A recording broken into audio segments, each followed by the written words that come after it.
Hi everyone, welcome back to Banu Sermi Kitchen. நாம இன்னைக்கு என்ன ரெசிபி பார்க்க போறோம்னா ஆடி வெள்ளி ஸ்பெஷல் ஜவ்வரிசி பாயாசம் எப்படி செய்யலாம்ன்றத பார்க்கலாங்க. இந்த பாயாசம் நீங்க 10 நிமிஷத்திலேயே சூப்பரா டேஸ்டா செஞ்சு முடிச்சிடலாம். வாங்க இதை எப்படி செய்யலாம்ன்றத பார்க்கலாம்.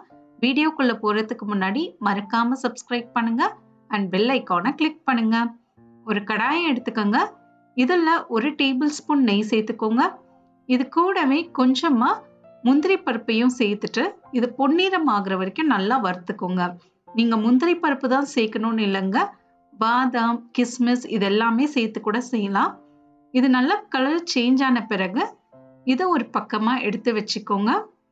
நெய்யை முழுசா வடிகட்டிட்டு இதை ஒரு பக்கமா எடுத்து வச்சிருங்க. கொஞ்சம் நெய் இருக்கு கடாயில. இதே கடாயில 1 கப் அளவுக்கு ஜவ்வரிசி சேர்த்துக்கோங்க. நீங்க பாத்தீங்கன்னா நான் இங்க நைலான் ஜவ்வரிசி எடுத்திருக்கேங்க. ரொம்ப சின்ன சின்னதா இருக்கும். நீங்க நார்மல் ஜவ்வரிசி கூட சேர்த்துக்கலாம். சேர்த்துட்டு அடுப்பு தீயை மிதமான சூட்டுல வச்சு இதை 1 நிமிஷம் நம்ம நல்லா வறுத்துக்கலாம். மீடியம் ஃப்ளேம்ல வச்சு 2 நிமிஷம் இதை நல்லா வறுத்துக்கோங்க. நீங்க வறுக்க அது பெருசாயிட்டே வருங்க, உங்களுக்கே தெரியும். நீங்க சின்ன ஜவ்வரிசி தான் யூஸ் பண்ணணும்னு இல்லைங்க, நார்மல் ஜவ்வரிசி கிடைச்சா நீங்க இதே மெத்தடை ஃபாலோ பண்ணி செய்யுங்க, சூப்பராகவே வரும். நம்ம சேனலுக்கு புதுசாக இருந்தால் மறக்காம சப்ஸ்கிரைபும் பண்ணுங்க. இந்த வீடியோலாம் பிடிச்சிருந்தா லைக்கும் பண்ணுங்க. இப்போ பார்த்தீங்கன்னா நல்லா வறுத்தாச்சு. இதில் நம்ம 2லேருந்து 3 கப் அளவுக்கு தண்ணியை சேர்த்துக்கலாம். கப்பு மெஷர்மெண்ட்னு பார்த்தீங்கன்னா 250 ml கப்பு தாங்க நான் எல்லா ரெசிபிக்கும் எடுப்பேன். நீங்கள் எந்த கப் எடுக்கிறீங்களோ ரெசிபி பண்ணும்போது அதே கப்பு தான் கடைசி வரைக்கும் நீங்கள் யூஸ் பண்ணணும். இப்போ பார்த்தீங்கன்னா நல்லா கலந்தாச்சு.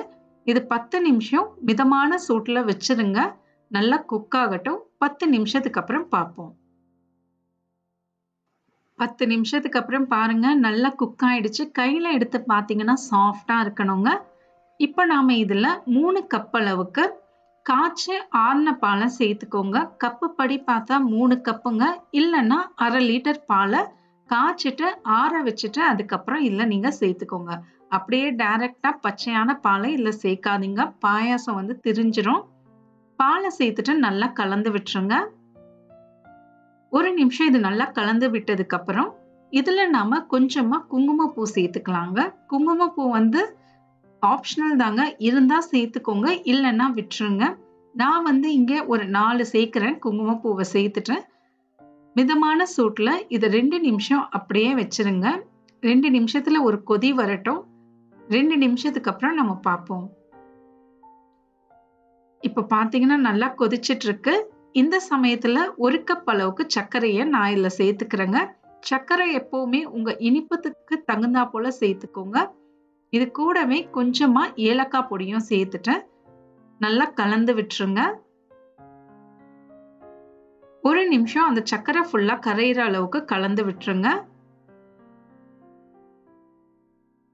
இப்போ பாத்தீங்கன்னா சர்க்கரை ஃபுல்லா கரைஞ்சிடுச்சுங்க. அடுப்பை அணைச்சிட்டு கடைசியா இதுல நாம வறுத்து வச்சிருந்த முந்திரி பருப்பை இதுல சேர்த்துக்கோங்க. அவ்வளோதாங்க, சூப்பரான ஜவ்வரிசி பாயாசம் நமக்கு ரெடி ஆயாச்சு. இதை நீங்க சட்டுன்னு 10 நிமிஷத்துலயே செஞ்சு முடிச்சிடலாங்க. ரொம்ப ஈஸியான ரெசிபி. ட்ரை பண்ணி பார்த்துட்டு எப்படி வந்ததுன்றதை எனக்கு கமெண்ட்ஸ்ல சொல்லுங்க. மறக்காம சப்ஸ்கிரைப் பண்ணுங்க அண்ட் பெல் ஐகானை கிளிக் பண்ணுங்க. இன்னொரு வீடியோல உங்க எல்லாரையும் நான் பார்க்குறேன். தேங்க்யூ ஃபார் வாட்சிங்.